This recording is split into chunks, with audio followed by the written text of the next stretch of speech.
Chers frères et sœurs, nous vous saluons dans le nom puissant de notre Sauveur et Seigneur Jésus-Christ de Nazareth. En ce matin, que la grâce de notre Seigneur repose sur vous et que vraiment le Seigneur continue de nous enseigner, qu'il continue de parler à notre âme et à notre cœur pour que nous soyons aptes à l'œuvre à laquelle il nous appelle. Et ce but de ces enseignements que nous avons entamés avec la vie de Saül, ce sont des enseignements par rapport à la vie de chacun de nous, tirés de la Bible, de certaines personnes qui ont été des héros de la Bible, de certaines personnes qui ont été le choix de Dieu. Et nous voyons par leur vie, nous prenons, comme Paul le dit, tout ce qui a été écrit dans l'Ancien Testament nous sert d'enseignement et d'exemple. Donc nous devons tirer des enseignements de tout ce que nous étudions afin de l'appliquer à notre vie, afin de réussir là où les autres ont échoué. Et vous voyez que durant tout cet enseignement que nous allons continuer, vous verrez que toutes ces personnes que Dieu a choisies, c'était des personnes exceptionnelles, sur qui Dieu a déposé sa grâce, mais malgré tout cela, ça les a pas empêchés de faillir, de tomber, de chuter. Et cela doit être un avertissement pour chacun de nous dans ces temps de la fin dans lesquels nous vivons. Car le diable, notre ennemi, est très subtil, il est très rusé. Donc, chacun de nous, nous devons plonger nos regards dans la Bible afin de voir les choses passer comme Salomon pouvait le dire, rien de nouveau sur cette terre. Nous devons nous inspirer de la vie de ceux qui étaient avant nous pour que nous puissions réussir là où ils ont échoué par la grâce de Dieu et par son aide. Ainsi, nous avons commencé cet enseignement parlant de la vie de Saül, un roi, et nous avons défini sa royauté, son appel comme l'appel de tout un chacun de nous, parce que Dieu nous appelle chacun à une tâche particulière pour l'avancement de son œuvre. C'est vrai, tu peux prêcher un message, le message de l'heure, mais en part ce message de l'heure, Dieu t'appelle spécifiquement à quelque chose de particulier, et c'est dans cette optique que nous enseignons ces genres de choses pour que chacun de nous puisse tirer le maximum afin de réussir dans cette tâche à laquelle le Seigneur l'appelle. Parce que n'oublions pas que chacun de nous doit rendre compte à Dieu pour toute la grâce qu'il nous a donnée. Ainsi, nous voulons brièvement parler un peu de la vie de Saül que nous avons vu la dernière fois. On a vu que Saül était quelqu'un qui descendait de la tribu de Benjamin, qui était vraiment un homme humble, qui ne voulait pas servir Dieu, qui se cachait. On a vu toutes ses qualités. On a vu comment cet homme-là gardait des secrets. On a vu comment il était effacé. On a vu comment il ne tenait pas de rancune. On a vu comment il était grand, beau. Comment Dieu l'a appelé, Dieu l'a choisi. Et on a vu le déroulement de sa vie. On a vu jusqu'au déclin de sa vie. Nous avons tout étudié par la grâce de Dieu. Vu comment un homme qui était humble, qui était effacé à ses propres yeux, qui refusait d'être appelé roi.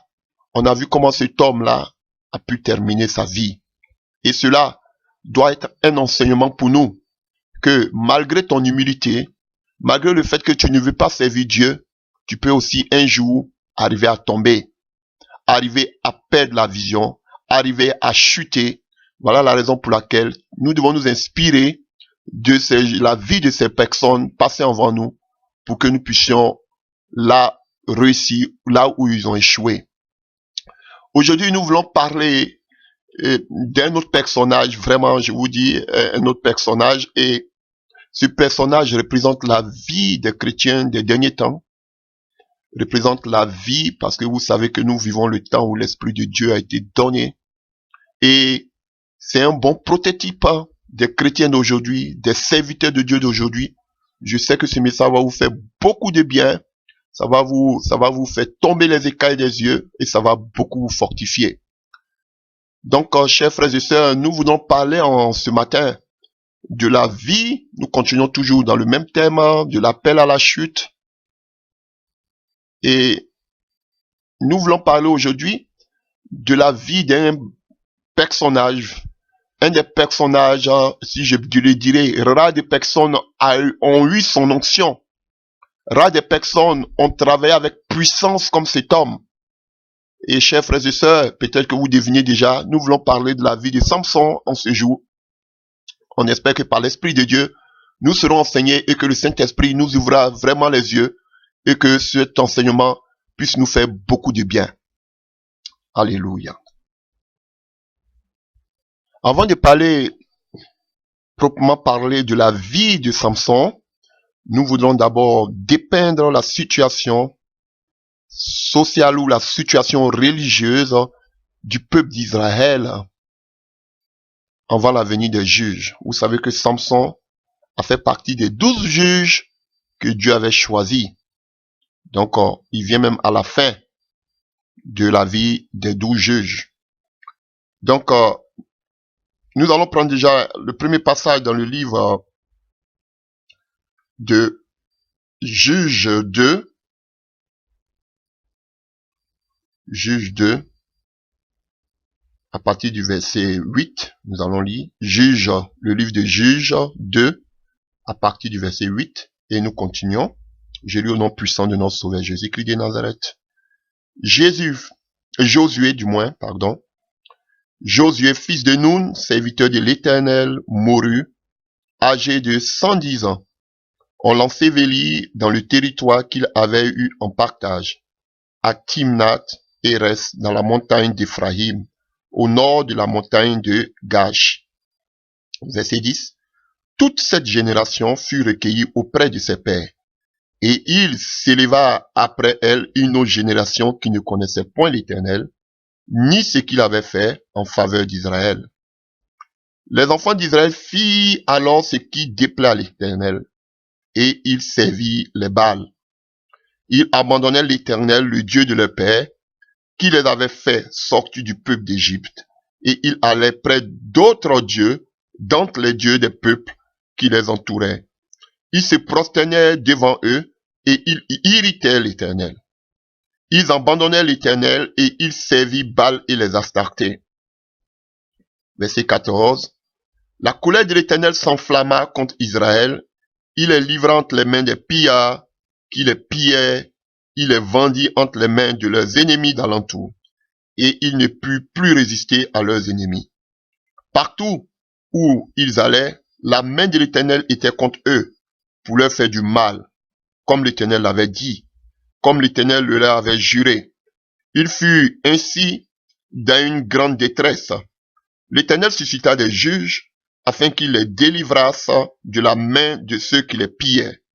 Mais ils n'écoutaient pas, même leurs juges, car ils se prostituaient à d'autres dieux, se prosternaient devant eux. Ils se détournaient promptement de la voie qu'avaient suivi les pères, et ils n'obéissent point comme eux au commandement de l'Éternel. Verset 18. Lorsque l'Éternel leur suscita des juges, l'Éternel était avec le juge, et il les délivra de la main de leurs ennemis, pendant toute la vie du juge, car l'Éternel avait pitié de leurs gémissements contre ceux qui les opprimaient et les tourmentaient. Mais à la mort du juge, ils se corrompaient de nouveau, plus que leurs pères, en allant après d'autres dieux pour les servir et se prosterner devant eux. Et ils persévéraient dans la même conduite et le même endurcissement. Alors la colère de l'Éternel s'enflamma contre Israël. Et il dit, puisque cette nation a transgressé mon alliance, que j'avais prescrite à ses pères, et puisqu'ils n'ont point obéi à ma voix, je ne chasserai plus devant eux aucune des nations que Josué laissa quand il mourut. C'est ainsi que je mettrai par elle Israël à l'épreuve pour savoir s'ils prendront garde ou non de suivre la voie de l'Éternel comme leurs pères y ont pris garde. Et l'Éternel laissa en repos ces nations qui n'avaient pas livré entre les mains de Josué, et il ne s'y hâta point de les chasser.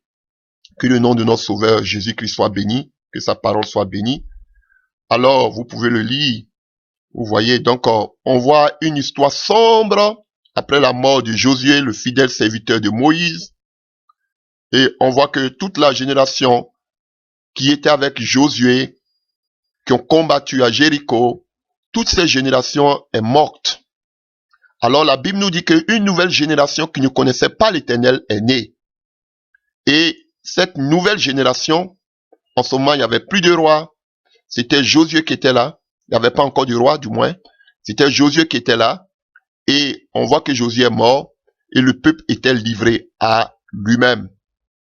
Il fallait alors, le peuple se livrait à l'idolâtrie. Le peuple adorait des dieux que Dieu avait pourtant interdit d'adorer. Il faisait ce qui leur semblait bon. Donc, c'est dans ce sombre, dans ce sombre gouffre, si je peux le dire, que Dieu va susciter des juges. Je vous ai dit tantôt qu'il y en avait 12 juges. Donc, Dieu va susciter des juges, et nous l'avons vu tout tantôt, que Dieu suscitait des juges à partir du verset 18. Lorsque l'Éternel suscita des juges, l'Éternel était avec le juge et les délivra de la main de leurs ennemis pendant toute la vie du juge. Alléluia. Donc on voit que Dieu était avec ces juges-là. Mais à partir du verset 19, on nous dit que, mais à la mort du juge, il se corrompait de nouveau, plus que les pères en allant après d'autres dieux. Est-ce que vous comprenez? Donc, pour vous dire combien de fois c'était difficile, c'était terrible au temps des juges. Dieu les envoyait un juge, ils écoutaient ces juges, et dès que le juge mourait, c'est fini. Ils repartaient après à ce qu'ils avaient vomi. Donc, c'était la situation que vivait le peuple d'Israël. Et c'est dans ce temps-là que Dieu a amené 12 juges qui se sont succédés les uns après les autres. Donc, chers frères et sœurs, avant, je ne parlerai pas de tous les juges en ce jour. Je voudrais parler seulement de la vie de Samson, si je peux dire, le dernier juge. Et mon but en donnant cet enseignement, ce n'est pas d'écrire en vous la psychose ou la peur.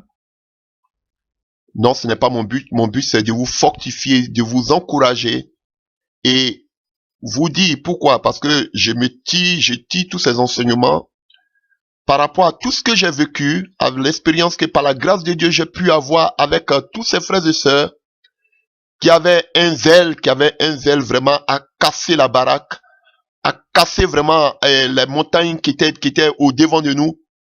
Et je m'étonne, j'ai connu des hommes de Dieu, utilisés puissamment par Dieu, aujourd'hui qui ont perdu la vision.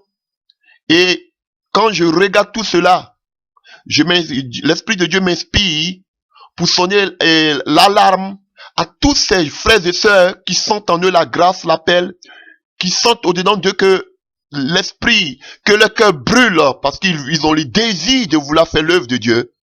Je fais ces enseignements pour vous édifier, pour vous fortifier, à prendre courage et à s'inspirer de la vie de ces personnes. C'est vrai que leur vie, ce n'est pas votre vie, mais ces genres de choses, toutes ces histoires nous servent de témoignages, nous servent d'enseignement pour que, comme je l'ai dit tantôt, vous ne puissiez pas tomber là où d'autres sont tombés, parce que sachez que là, nous vivons les derniers temps et l'ennemi, comme nous le voyons dans le livre de l'Apocalypse 12, l'ennemi est descendu avec une grande colère, sachant qu'il lui laisse peu de temps, et il combat les véritables serviteurs, les véritables servants de Dieu en ces fins de temps. Voilà pourquoi il faut connaître toutes les ruses de l'ennemi.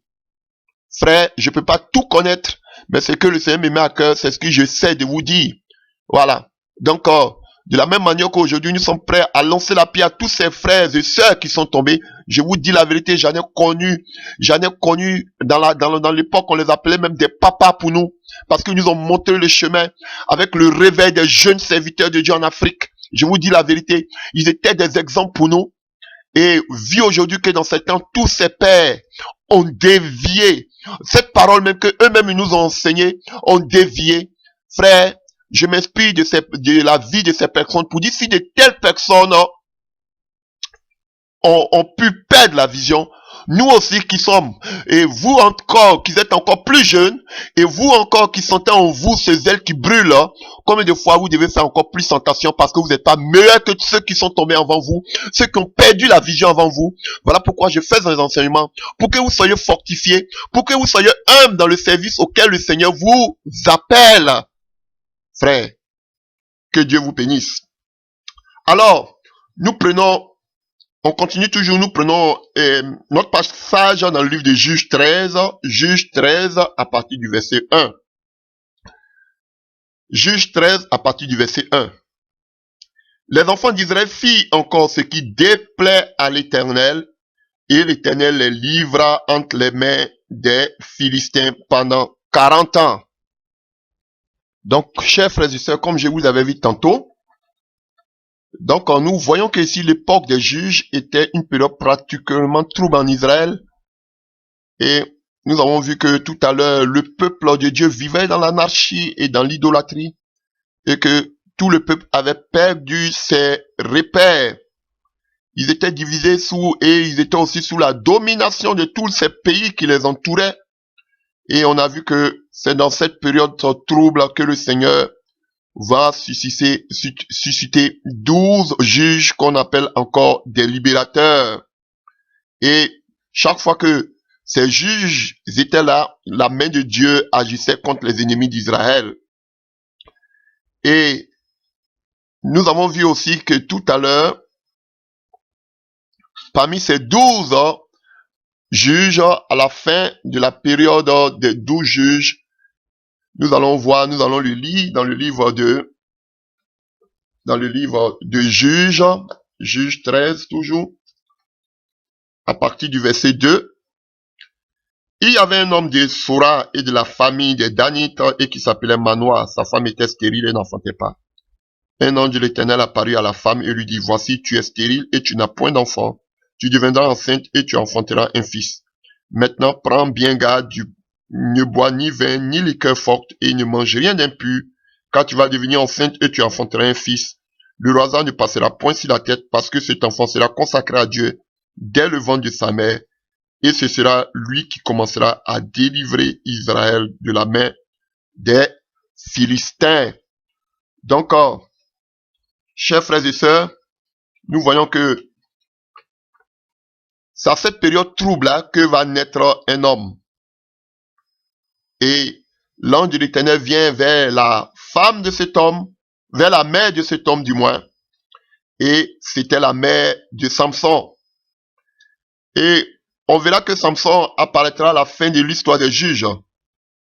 Période durant laquelle l'Éternel mettait son peuple à l'épreuve pour voir si ce peuple-là serait se confier en lui. Alléluia. Donc, pour votre information, le nom Samson signifie petit soleil. Donc, nous voyons que au temps de la naissance de Samson, les Israélites avaient été livrés à la main des Philistins pendant 40 ans. Et si vous voyez, c'est la plus longue période de captivité qu'ils ont subi au temps des juges. Donc, il fallait un nom puissant pour pouvoir délivrer le peuple d'Israël parce que c'était la plus grande période de captivité du peuple d'Israël. Donc, nous voyons que Samson est suscité pour délivrer le peuple d'Israël de cette longue servitude. Et nous voyons que Dieu se révèle à sa mère et il dit à sa mère, il faut que Samson soit nazaréen de Dieu dès le ventre de sa mère pour être un libérateur de Dieu, du peuple de Dieu et le délivrer du joug des Philistins. Alléluia. Il fallait aussi que Samson lui-même soit entièrement séparé de ce monde pour Dieu. Alléluia. Donc, chers frères et sœurs, nous allons, pour voir les caractéristiques, on a vu que l'ange a dit à la mère de Samson que Samson devait être nazaréen. Et nous allons voir ce que était un nazaréen. Et pour le voir, nous partons dans le livre de Nombre 6, à partir du verset 1. Nombre 6, à partir du verset 1. Je lis au nom puissant de notre Sauveur et Seigneur Jésus-Christ. L'Éternel parla à Moïse et dit, parle aux enfants d'Israël et tu leur diras, lorsqu'un homme ou une femme se séparera des autres en faisant vœu de Naziréa pour se consacrer à l'Éternel, donc vous voyez déjà, lorsqu'un homme ou une femme se séparera des autres en faisant vœu de Naziréa, donc quelqu'un qui fait déjà le Naziréa devait déjà même se séparer des autres. C'est quelqu'un qui est mis à bas, choisi, qui doit vivre une vie sacrifié pour le Seigneur. Il était déjà mis à part. Vous voyez? Verset 3. Il s'abstiendra de vin et de boissons enivrantes. Il ne boira ni vinaigre fait avec du vin, ni vinaigre fait avec une boisson enivrante. Il ne boira d'aucune liqueur tirée des raisins et il ne mangera point de raisins faits ni de raisins secs, frais et secs, pendant tout le temps de son naziréat. Il ne mangera rien de ce qui provient de la vigne, depuis le pépin jusqu'à la peau du raisin. Pendant tout le temps de son naziréat, le rasoir ne passera point sur sa tête jusqu'à l'accomplissement des jours pour lesquels il s'est consacré à l'Éternel, et il sera saint. Il sera consacré à l'Éternel, il sera saint et laissera croître librement ses cheveux. Verset 6. Pendant tout le temps qu'il a voué à l'Éternel, il ne s'approchera point d'une personne morte. Alléluia. Il ne se suera point à la mort de son père, de sa mère, de son frère ou de sa sœur, car il porte sur sa tête la consécration de son Dieu. Pendant tout le temps de son naziréat, il sera consacré à l'Éternel. Si quelqu'un meurt subitement près de lui et que sa tête consacrée devienne ainsi souillée, il se rasera la tête le jour de sa purification. Il se la rasera le 7e jour. Le 8e jour, il apportera au sacrificateur 2 tourterelles ou 2 jeunes pigeons à l'entrée de la tente d'assignation. Le sacrificateur sacrifiera l'un comme victime expiatoire et l'autre comme holocauste, et il fera pour lui l'expiation de son péché à l'occasion du mort. Le naziréen sanctifiera ainsi sa tête ce jour-là. Il consacrera de nouveau, il consacrera de nouveau à l'Éternel les jours de son naziréat, et il offrira un agneau d'1 an en sacrifice de culpabilité. Les jours précédents ne seront point comptés parce que son naziréat a été souillé. Alléluia. Il y a beaucoup de révélations relatives à notre Seigneur Jésus là-dedans, mais aujourd'hui nous voulons parler seulement de la vie de Samson. Alléluia. Et nous voyons déjà certains aspects par rapport au naziréat, et vous allez découvrir durant le parcours de la vie de Samson. On voit déjà une des qualités du naziréat, il devait déjà se mettre à l'écart, comme l'église, qui est appelée en dehors d'eux. Vous comprenez? Il est appelé déjà, le naziréen, à être à l'écart, à être en dehors, à se séparer du monde. On le voit dans le livre 2, on le voit dans le livre de Nombres 6, à partir du verset 2 que nous venons de lire. Il doit se séparer des autres, parce qu'il a fait vœu. Alléluia. Cela symbolise aussi notre vie chrétienne. Quand nous devenons convertis, on se sépare du monde. Alléluia. Parce que nous sommes sanctifiés, consacrés pour l'Éternel. C'est une belle révélation qui a relation avec la vie chrétienne, avec le Seigneur Jésus-Christ. Alléluia. Et on nous dit ici que aussi, une des qualités qu'il devait avoir, c'est qu'il devait se priver de vin. Celui qui faisait vœu de naziréat devait se priver de vin, même la pépite même du raisin duquel provient le vin, il ne doit même pas la manger. Même ni passer là, même là où il y a des champs de raisins, il devait éviter. Ne même pas avoir accès à un lieu où on peut tirer du vin. Ou la vigne. Il devait s'écarter, aller loin d'un lieu où on pouvait tirer le vin de vigne. Alléluia. Pourquoi? Qu'est-ce que symbolise le vin? Le vin symbolise la joie de ce monde. Alléluia. Donc, il devait aller loin de la joie de ce monde. Il devait se consacrer pour l'Éternel. Il ne devait rien avoir avec la joie de ce monde. Ce que signifie le vin. Alléluia. Un deuxième aspect, on nous dit ici que, et vous allez voir tout ce que je suis en train de vous expliquer, vous allez voir le parcours, la parole est là. Et vous allez voir le parcours de Samson, l'homme oint, rempli d'onction. Nous allons voir son parcours. Et c'est une image prophétique de la vie chrétienne, de la vie des jeunes serviteurs de Dieu que nous sommes. Nous qui sommes appelés à servir le Seigneur, nous qui avons le zèle, nous qui avons cette audace, nous qui avons ce charisme, nous qui voulons casser la baraque. C'est un bel exemple pour nous. Alléluia. Et la deuxième des choses, nous voyons que le passage nous dit que il ne devait pas avoir les cheveux coupés durant tout le temps de son naziréat. Alors que nous voyons dans le livre de Juge 13, que Samson devait vivre le naziréat toute sa vie. Ici, la Bible nous parle durant le temps du naziréat, mais Samson, lui, c'était à durée indéterminée. Alléluia. Donc, durant toute sa vie, il ne devait pas boire le vin. Durant toute sa vie, il devait s'éloigner de la vigne. Même les pépins de la vigne, il ne devait même pas en goûter. Durant toute sa vie, il devait se séparer de la joie du monde. Depuis le sein de sa mère. Alors, un des signes du naziréat, c'était aussi que les cheveux ne devaient pas être coupés. Et nous le voyons. Pourquoi? Parce que on le voit à partir du verset 5. Pendant tout le temps de son naziréat, le rasoir ne passera point sur sa tête jusqu'à l'accomplissement des jours pour lesquels il s'est consacré à l'Éternel. Il sera saint et il laissera croître librement ses cheveux. Alléluia. Donc, le fait de couper ses cheveux, on voit qu'avoir les cheveux, c'est un signe d'obéissance. Alléluia. Donc, à Dieu, un signe de consécration, de sainteté à Dieu. Selon ce passage. Donc, quelqu'un qui avait les cheveux coupés, qui faisait le naziréat, qui avait les cheveux coupés, c'était un signe de désobéissance à Dieu. Alléluia. Et je ne manque pas de le dire. On peut voir l'impudicité ou l'adultère comme le plus grand des péchés.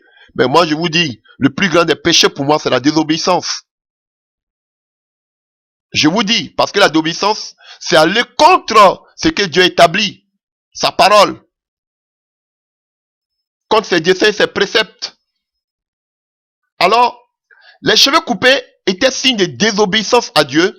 Dieu a dit une parole, toi tu te lèves au-dessus de cette parole comme le diable. Alléluia. Donc, on voit qu'il devait se priver du vin. On voit aussi qu'il ne devait pas avoir les cheveux coupés. Parce que le vin, c'est la joie du monde. Les cheveux coupés, c'est la désobéissance.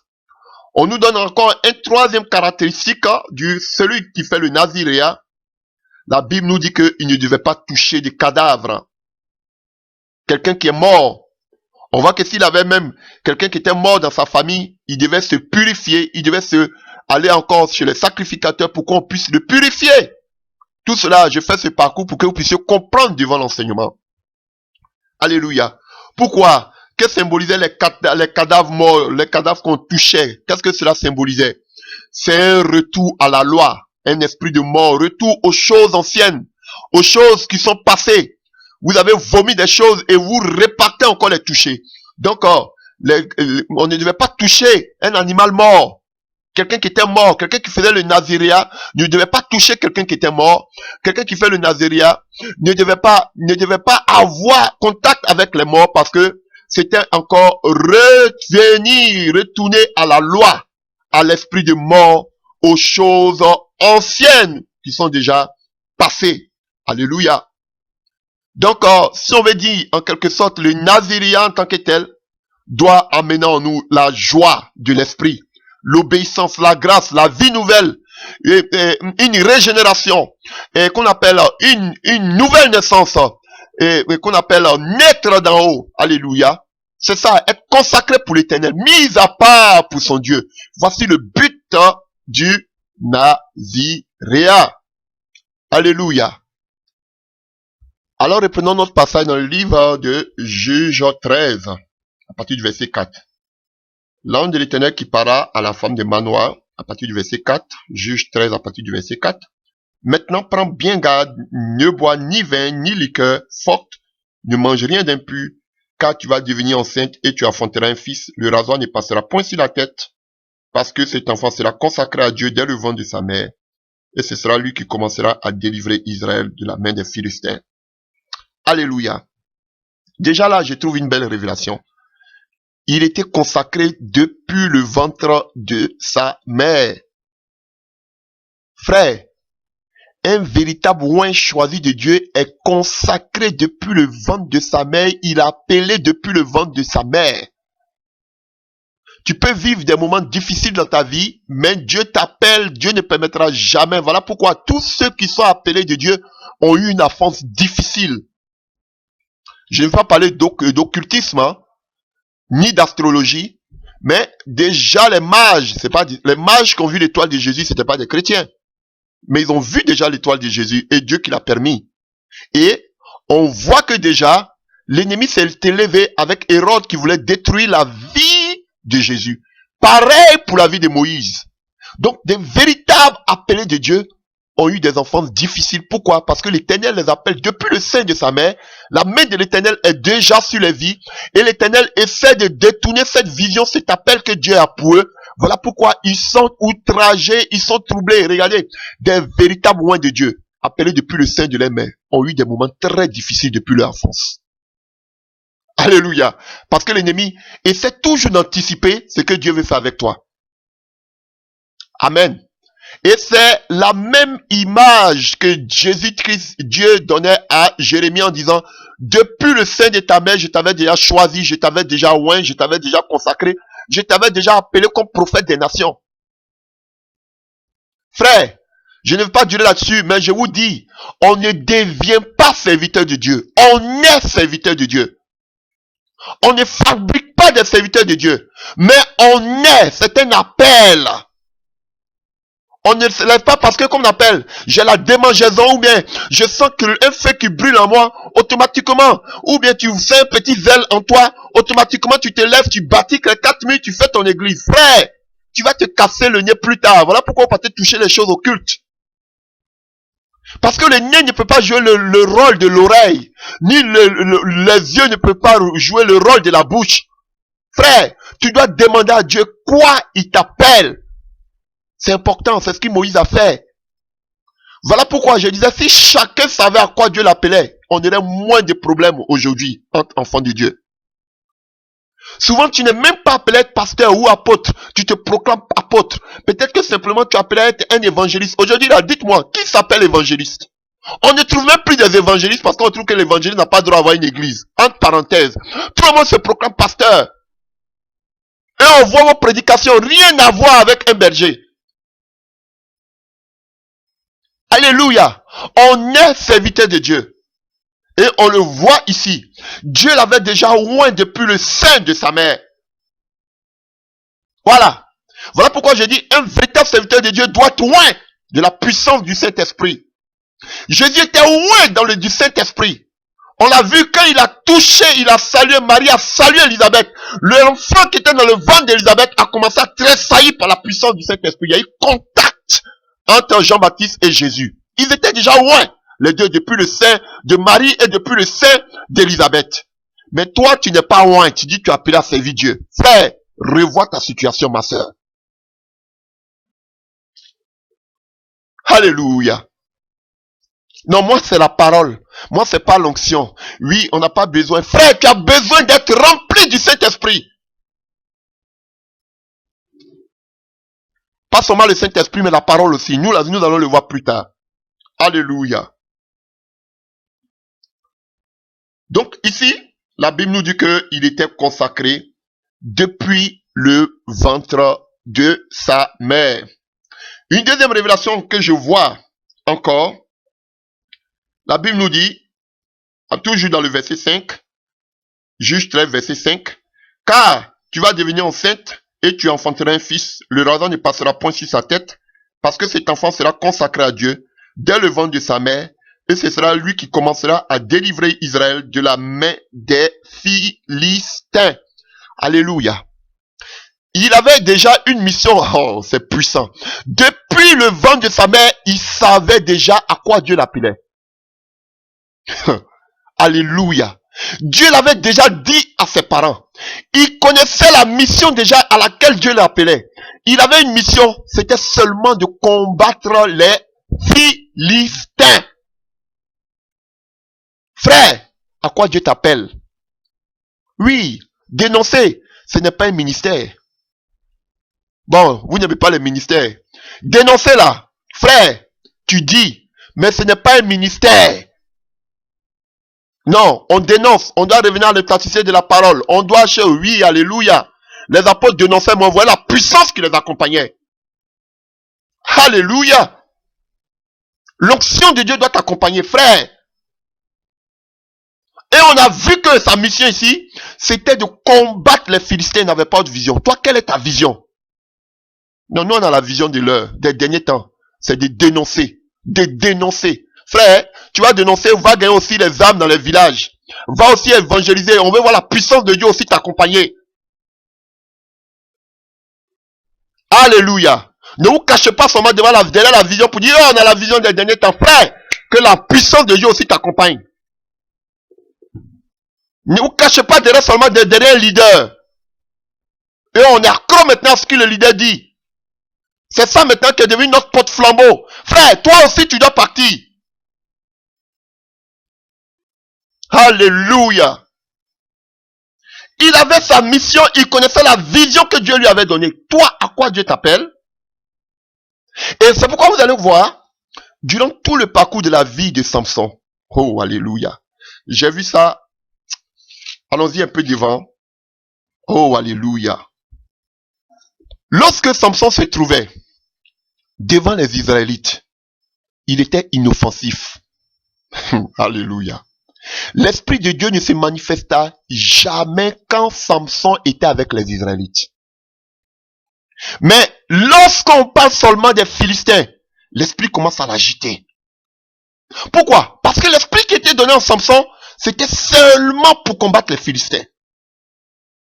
Alléluia. Même les Israélites même l'ont attaché. On peut le voir dans le livre de Juge 15. À partir du verset 9, vous pouvez le lire, Juge 15 à partir du verset 9. Même les Israélites sont venus l'attacher. Et qu'est-ce qu'il dit? On voit même Samson, l'homme le plus puissant. On va revenir là sur sa vie. On voit ce Samson demander au peuple d'Israël, pardonnez, ne me tuez pas. Ah, Samson qui demande aujourd'hui de l'aide, pardon, qui demande pardon de ne pas le tuer. Pourquoi? Parce qu'il avait en face de lui ses frères, les Israélites. Parce qu'ils avaient le même esprit. Ils avaient la même cause. Alléluia. Mais, alléluia, l'esprit que Dieu met sur toi, ce n'est pas pour combattre tes frères ou tes sœurs. C'est pour combattre les œuvres occultes. C'est pour combattre les œuvres des Philistins. Alléluia. Lorsque il avait l'onction, lorsque Samson avait l'onction, il ne prenait pas cette onction pour détruire le peuple d'Israël. Mais il avait un combat atteint dans la vue. C'était pour combattre, délivrer le peuple d'Israël des Philistins. C'était ça son but. Mais toi, la grâce que Dieu t'a mis, c'est pour détruire tes frères et tes sœurs. Frère, fais attention. Fais attention. Avec l'onction que Dieu te donne, c'est pour combattre le monde des ténèbres. Ne changeons pas. Ne changeons pas notre vision, notre mission. Nous avons un ennemi commun en tant qu'enfant de Dieu. Et chaque fois qu'il se trouvait devant les Israélites, dès qu'ils l'ont attaché, on l'amène au milieu des Philistins. En mettant l'onction de Dieu le saisit. Oh, alléluia. Parce que cette onction qu'on lui avait donnée, c'était spécifiquement pour combattre les Philistins. Frère. Et voilà pourquoi, on va le voir plus tard, on va le voir que lorsque Dalila a commencé sa ruse, on va voir que chaque fois qu'elle disait, les Philistins sont sur toi, en même temps il coupait les fils. Parce qu'une fois qu'on prononce le nom des Philistins, frère, l'onction se manifestait, parce que c'était pour ça que Dieu l'avait appelé. Alléluia. Nous allons continuer. Donc, chers frères et sœurs, pourquoi je parle de cela? Parce que beaucoup de jeunes serviteurs de Dieu, beaucoup d'enfants de Dieu pensent que le fait d'avoir la grâce de Dieu sur leur vie démontre qu'ils ont une bonne relation avec le Seigneur Dieu. Mais c'est archi faux. On voit que Dieu donne l'onction à Samson, c'était seulement afin que Dieu se venge des Philistins. Mais cela n'avait rien à voir avec la vie de consécration de Samson. Alléluia. Nous allons voir que jusqu'à la fin, Dieu a atteint son objectif qui était d'exterminer tous les Philistins. Il a réussi.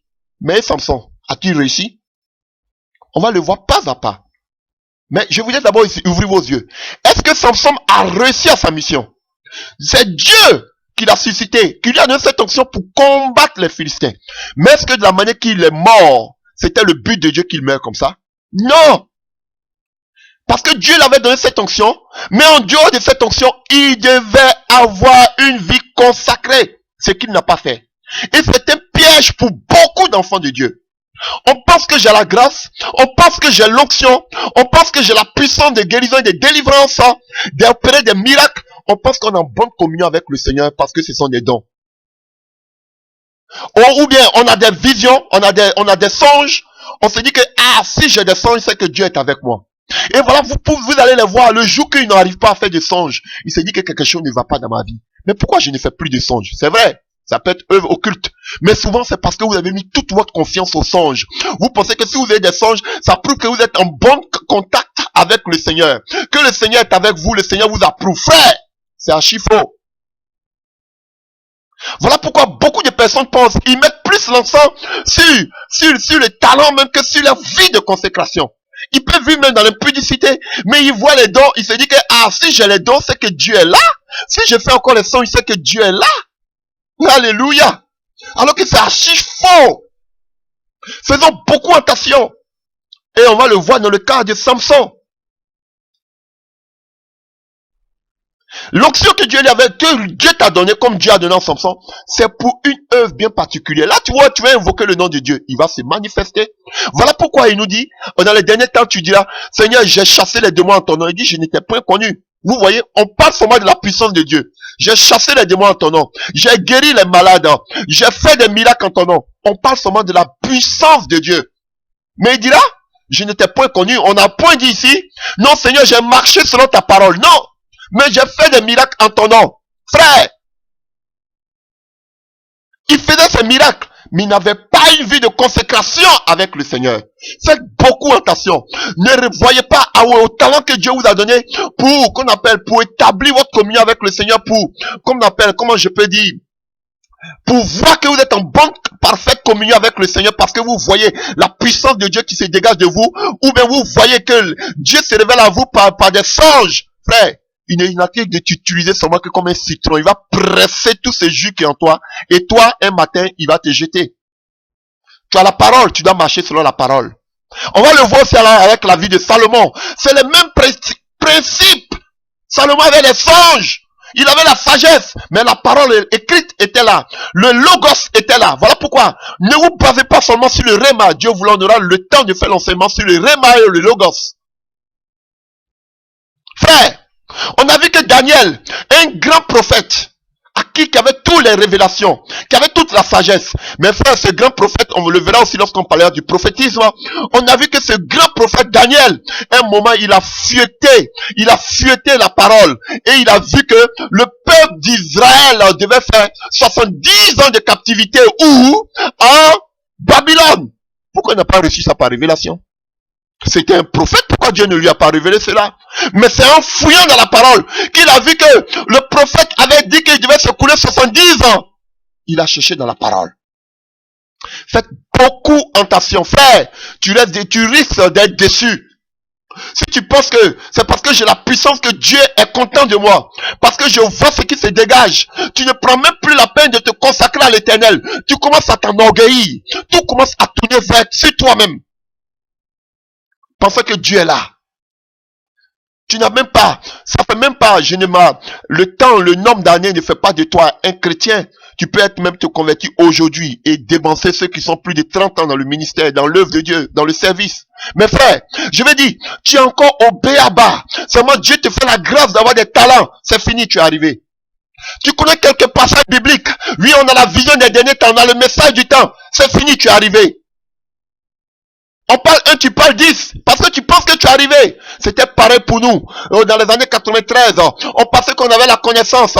Oui, on sait que Jésus-Christ est Dieu. On parle du retour du Seigneur. On raconte toutes ces fausses doctrines qui sont entrées dans l'église. On veut revenir à l'authenticité de la parole. Frère, on avait la fougue, on avait le zèle.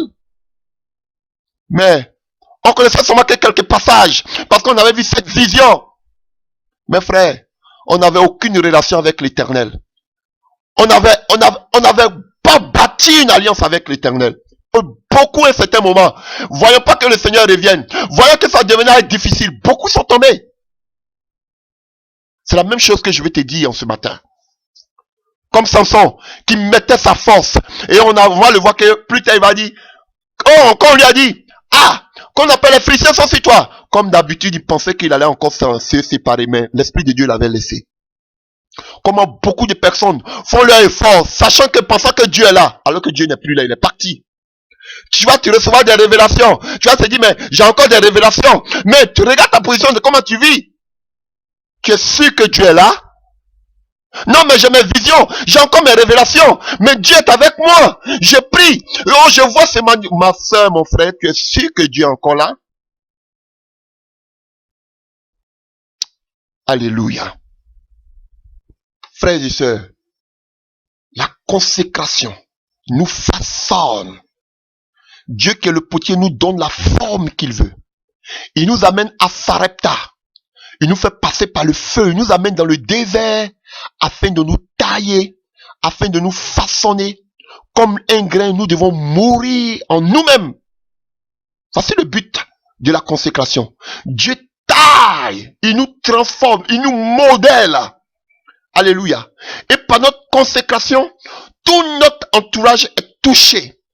Par notre consécration, on voit la différence entre celui qui sait Dieu et celui qui ne sait pas Dieu. L'exemple de Samuel et des fils d'Élie. Samuel était un homme consacré. On voyait la différence que Dieu était avec lui. Alléluia. La consécration fait grandir la gloire de Dieu en toi. Frère, ne gênez pas pour avoir la puissance.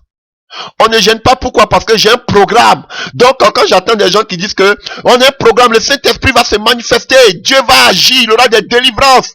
Frère, vous allez me dire que c'est par la foi que vous dites. Mais comment vous savez que Dieu va se manifester? Donc vous voulez contrôler l'Esprit de Dieu. Non, vous allez me dire que c'est par la foi qu'on le fait. Frère, déjà c'est en toi, si tu vis une vie de consécration.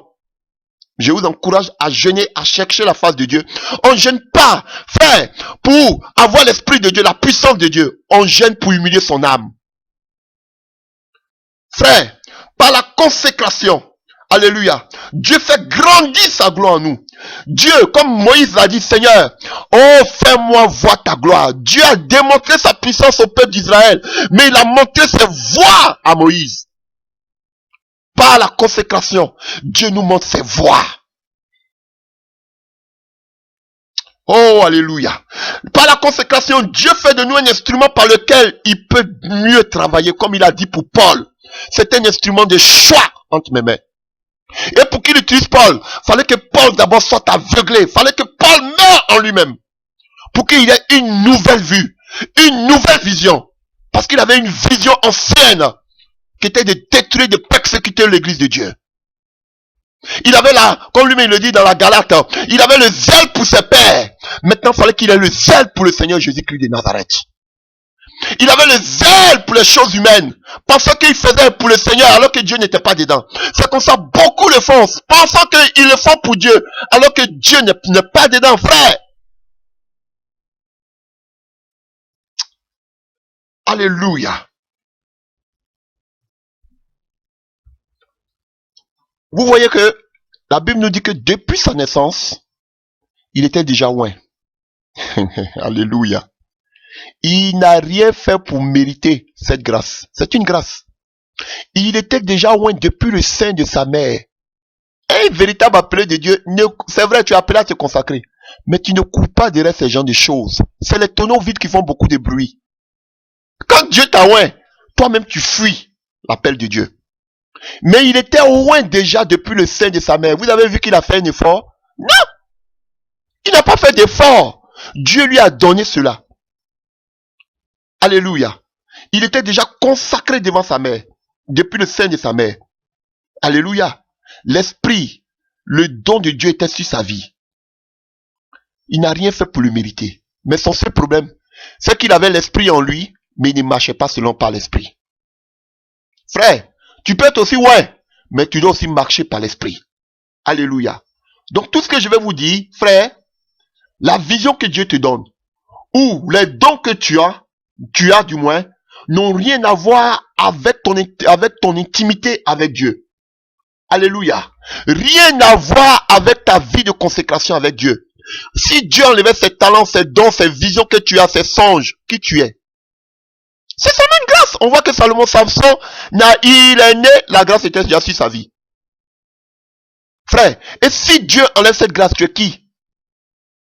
Donc, ne regardez pas au talent pour penser que vous êtes avec Dieu. C'est seulement que des talents que vous ne méritez même pas. Alléluia. Pensez plus à votre vie intime, à votre relation personnelle, à votre vie de consécration, à votre vie d'intimité, à votre vie de sanctification avec le Seigneur Jésus-Christ de Nazareth. Et voilà pourquoi le livre de Galates 5, verset 16 nous dit, le livre de Galates 5, verset 16 nous dit que nous devons marcher selon l'esprit et nous n'allons pas accomplir les désirs de la chair. Nous allons parler de la vie de Samson. Nous allons voir qu'il avait l'esprit de Dieu en lui, frère, mais il ne marchait pas par l'esprit. Frère, un homme parfait, c'est quelqu'un qui a l'esprit de Dieu, mais qui marche aussi par l'esprit, afin de ne pas accomplir les désirs de la chair, et surtout, qui met la parole de Dieu en pratique. Alléluia. Alléluia. Alors revenons, parlons maintenant de la vie de Samson. Et on le voit dans le livre de Juge 13, à partir du verset 24. Juge 13, à partir du verset 24. La femme enfanta un fils et lui donna le nom de Samson, comme je vous ai dit, qui signifie le petit soleil, parce que le véritable soleil, notre soleil de justice, c'est le Seigneur Jésus-Christ de Nazareth. Alléluia. Amen. Voilà. Et lui donna le nom de Samson. L'enfant grandit et l'Éternel le bénit. Et l'esprit de l'Éternel commença à l'agiter à Makane, Dan, Antsora et Estaol. Vous voyez, déjà étant tout petit, l'esprit de Dieu a commencé à l'agiter. Vous voyez, c'est pas lui qui a demandé cet esprit, mais déjà, c'était déjà lui. Pourquoi? Parce que déjà, depuis il était enfant, on pouvait mieux le contrôler. Sa mère, déjà, avait commencé à le consacrer depuis le sein de sa mère. Alléluia. Il était déjà consacré et sa mère, vraiment, avait mis en application tout ce que l'ange lui avait dit. Alléluia. Donc, chers frères et sœurs, que pouvons-nous dire de la vie de Samson? On peut dire que Samson a joué le rôle d'un puissant homme de Dieu. Rares des personnes avaient l'onction, la carrure, le dynamisme de Samson. C'était un homme moins rempli de la puissance de Dieu. C'était un puissant évangéliste. C'était un homme qui jetait la poudre aux yeux des gens. Il était rempli de la puissance de Dieu. Il accomplissait de grands miracles, de grandes délivrances. Alléluia. On voit même qu'il joue avec l'onction. Alléluia. L'onction qu'il avait faisait peur, frère. C'était un des plus grands, sinon je dirais le plus grand, avec en matière de puissance, de démonstration de puissance avec le prophète Élie. Alléluia. C'était un homme qui maniait la puissance, la démonstration d'esprit de puissance. Un puissant évangéliste. Alléluia. On voit toute la gloire de Dieu se manifester, descendre sur la vie de cet homme. On vient de le voir même que l'esprit de Dieu l'agitait. Il était loin, il était puissamment loin. Alléluia. Pour opérer des délivrances, des miracles. C'était un puissant homme de Dieu comme de nos jours, vraiment loin de Dieu, pas ses féticheurs. Et nous allons le voir durant tout son parcours. Mais ce grand homme, nous allons le voir aussi qu'il avait une faiblesse. Sa faiblesse, c'est que la parole de Dieu, il était déséquilibré. Parce que la parole de Dieu n'agissait pas dans sa vie. C'est quelqu'un qui n'avait aucune intimité avec le Seigneur. C'est quelqu'un qui ne priait pas. C'est quelqu'un qui cherchait pas l'appui de Dieu. C'est quelqu'un qui méprisait la parole de Dieu. C'est quelqu'un qui aimait le monde. Alléluia. Et beaucoup d'enfants de Dieu sont comme ça. Frère, nous ne devons pas seulement mettre notre confiance à la délivrance, mettre notre confiance à la puissance des guérisons, à la démonstration d'esprit et de puissance. Frère, la Bible déclare que Dieu confirmait par sa puissance les paroles qui sortaient de la bouche des apôtres. Frère, d'abord il y avait la parole et Dieu confirme toutes choses par la démonstration d'esprit et de puissance. C'est deux choses qu'on ne peut pas dissocier, la parole et la puissance du Saint-Esprit. On le voit depuis le commencement. La parole était là et l'Esprit de Dieu aussi était là. Frère, tu peux pas les dissocier. Tu ne peux pas commencer. Frère, faites attention à ces orateurs qui viennent seulement vous parler du Saint-Esprit, du Saint-Esprit, du Saint-Esprit, du Saint-Esprit sans la parole, frère. Frère, faites attention aussi à ces personnes qui viennent vous parler seulement de la parole sans vous parler de la puissance du Saint-Esprit, frère. Il doit être complet. Mais on voit que Aujourd'hui, la vie de Samson est l'image des chrétiens d'aujourd'hui, de l'église de Laodicée d'aujourd'hui. Nous mettons plus l'accent sur la démonstration d'esprit et de puissance. Ainsi, Satan s'est infiltré. Voilà pourquoi beaucoup de faux pasteurs, de faux serviteurs ont commencé à toucher les œuvres occultes. Parce qu'aujourd'hui, tous les enfants de Dieu sont attirés par ce genre de choses. Frère, et c'était un problème pour Samson. Au lieu de vous attacher d'abord à la parole de Dieu, Samson était quelqu'un qui avait la démonstration de la puissance de Dieu. Les miracles l'accompagnaient. Regardez tous ceux qui organisent des programmes aujourd'hui de prière, de délivrance. Personne ne met l'accès aujourd'hui sur la parole. Personne ne met aujourd'hui l'accès sur la repentance. Personne ne met aujourd'hui l'accès sur le retour de Jésus. Tout leur accès, c'est sur seulement, venez, il aura des guérisons. Venez, il aura des délivrances. Venez, Dieu va se manifester. Frère, ce sont des Samsons modernes. Alléluia. Qui veulent remplir les bâtiments, mais qui ne donnent aucune parole du temps à ces personnes-là. Alléluia. Alors, voyons la première action de ce puissant homme de Dieu, qui fait des délivrances, qui opère des grands miracles. Voyons sa première réaction. Juge 14 à partir du verset 1. Juge 14 à partir du verset 1. La Bible dit nous que Samson descendit à Timna et il vit une femme parmi les filles des Philistins. Lorsqu'il fut remonté, il le déclara à son père et à sa mère. Il dit, j'ai vu à Timna une femme parmi les filles des Philistins. Prenez-la maintenant pour ma femme. Son père et sa mère lui dit, n'a-t-il point de femme parmi les filles de tes frères, ça veut dire parmi les Israélites, dans tout notre peuple, que tu ailles prendre une femme chez les Philistins qui sont incirconcis. Et Samson dit à son père, prends-la pour moi, car elle me plaît. Alléluia. Je vous le dis toujours, frère, je dis à tous ceux qui m'écoutent, frère, on se marie en Christ. Pensez ce que vous voulez. Je ne prêche pas sur le mariage, mais on se marie en Christ. Frère, j'ai vu des personnes qui sont venues me donner des révélations, me disant que je suis chrétien, mais Dieu me dit que mon mari est musulman. Pourquoi? Parce qu'il n'y a pas de mari qui va me prendre. Frère, c'est païen. Et c'est comme ça, beaucoup de pasteurs souffrent, de véritables pasteurs, souffrent avec ce genre de problèmes. Parce que quand il s'agit de mariage, là, tout le monde devient spirituel. Frère, on se marie en Christ. Il faut avoir la vision. Quelqu'un qui est ton frère en Christ. On ne dit pas quelqu'un qui vient à l'église tous les jours. Tu dois prier, frère. Tu dois prier, sœur.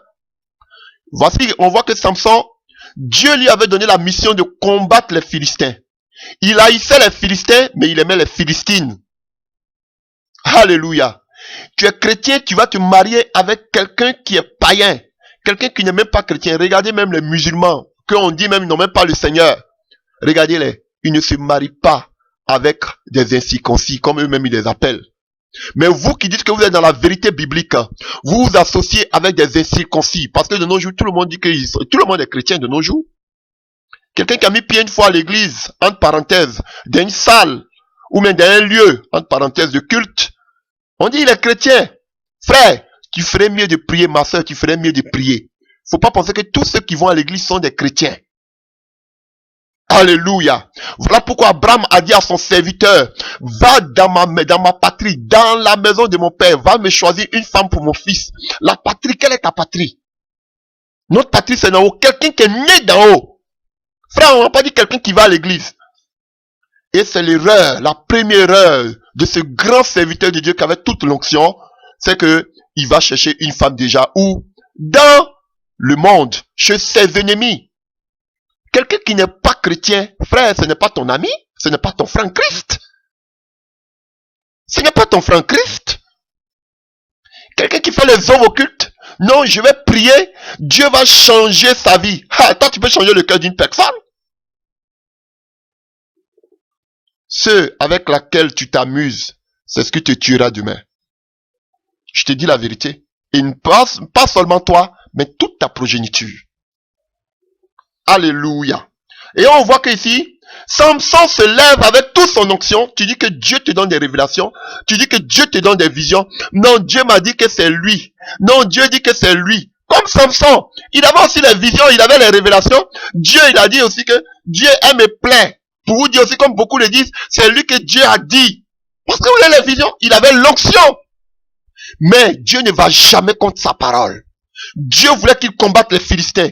Dieu ne peut pas lui dire, faut tuer les Philistins, puis il faut garder les Philistines. Mais vous avez la vision, mais vous partez prendre les gens qui ne sont même pas convertis. Aussi quoi? J'ai la vision. Je l'ai vu, on était ensemble. Donc ça veut dire que Dieu est dedans. Sorcellerie.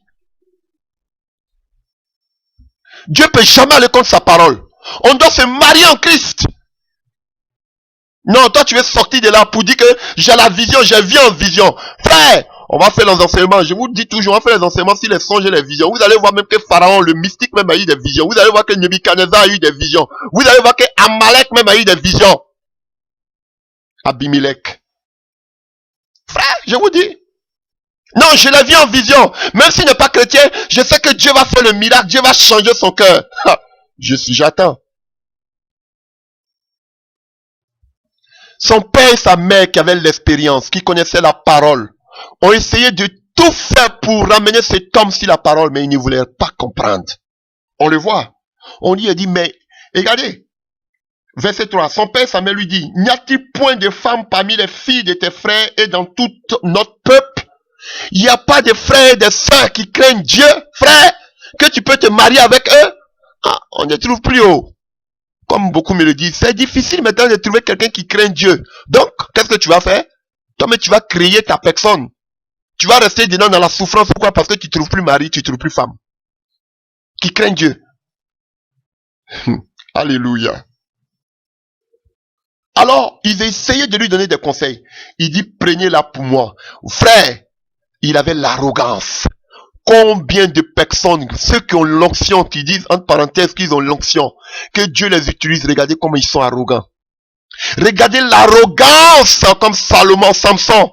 Ils sont arrogants parce qu'ils voient la gloire de Dieu se manifestant en eux. Frère, ils ne respectent même pas les aînés. Pourquoi? Parce qu'ils ont la fougue, parce qu'ils connaissent quelques passages bibliques, parce qu'on a le message du temps. Donc quand tu parles, ils parlent. Vous êtes tous perdus, on a la vision. Frère, ils sont arrogants. Ils vont même t'appeler frère. Nous sommes tous frères, tu es mon frère. Il vient de se convertir hier, je sais que ça n'a rien à voir. Mais il va t'appeler frère. Parce que des gens déblessés, décomplexés, qui ont trouvé aujourd'hui un message par lequel ils peuvent avoir une identité. On est tous des frères. Tu parles, on te donne 2 passages bibliques. Alléluia. Frère, j'étais un jour à table avec une responsabilité chrétienne de mon pays. À table, une haute responsabilité. Et je vois un petit évangéliste, en guillemets, petit évangéliste, je vais parler de son âge, qui vient à table. Et qui manque du respect à la femme de ce monsieur à table, aussi le proteste qu'il est quoi? Il est pasteur, il est chrétien, il est évangéliste. Manquer du respect devant moi à la femme de ce monsieur, devant son mari, à table, ce monsieur nous recevait. Sur le fait qu'il est quoi? Évangéliste. Il se permettait même d'envoyer des personnes dans la maison de cette haute responsabilité que tout le monde respectait. Sans l'avis du premier responsable de cette maison. Pourquoi? Parce qu'il était serviteur de Dieu, homme de Dieu. On manque de savoir-vivre. Au nom du Saint-Esprit, au nom de l'onction, on est impoli. Nos buissons deviennent des véritables WC. Au nom de quoi? Du Saint-Esprit. Alléluia. On voyait comment Daniel s'inclinait devant Nebuchadnezzar qui était un roi abominable. On voyait toute l'honneur qu'il lui donnait. Il appelait même le Seigneur. Frère, mais au nom de l'onction, vous êtes devenus arrogants, impolis, manquez de savoir-vivre. Entre parenthèses, le Saint-Esprit ne rend pas arrogant ni impoli, frère. Nous devons vivre par l'Esprit. Alléluia. Au nom de l'Esprit, on manque de l'Esprit même à des gens qui peuvent nous mettre au monde. À des gens qui ont commencé dans la foi avant nous. Au nom du Saint-Esprit, au nom du charisme, au nom de la vigueur, frère, j'étais un exemple. Quand on commençait, on avait la révélation de la parole, on disait, on a la parole, le message du temps. Le Seigneur revient bientôt. Les églises, c'est le monde. On doit revenir, on doit rebâtir les murs de Jérusalem. Tout est rempli. C'est le monde dans l'église. Frère, on était arrogant. On pouvait donner des passages aux gens. On pouvait insulter même des soi-disant pasteurs au nom de la vérité. On se cachait derrière la vérité. J'ai dit la vérité, frère. On était rempli d'orgueil et d'arrogance. Frère, je vous le dis, on n'était même pas brisé, façonné, non. On avait seulement une seule parole à la bouche. Toutes les églises sont mauvaises. Je ne défends aucune église. Frère, je prêche même contre ces fausses doctrines que vous amenez dans les églises. Mais je vais encourager ces jeunes serviteurs de Dieu. Je vais encourager toutes ces personnes qui sont appelées qui ont la grâce particulière. Frère, soyez humbles. On va comme Samson, au nom de l'onction, parce que l'Esprit de Dieu l'a agité déjà. Il manquait du respect à ceux qui étaient avancés. Il manquait de respect à ses parents. Pourquoi? Parce qu'il avait l'onction.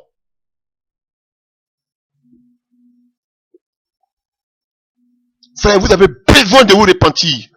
Vous avez besoin de vous repentir. Il y a des faux pasteurs, il y a des faux serviteurs de Dieu, mais il y a aussi, tout le monde n'est pas faux. Il y a aussi des vrais serviteurs de Dieu. Ils peuvent faire des erreurs. C'est à nous de prier pour eux, pour les redresser. Voici l'amour. Je ne parle pas de l'amour de ce monde, hein, ou de l'amour de l'œcuménisme. Non. Frère,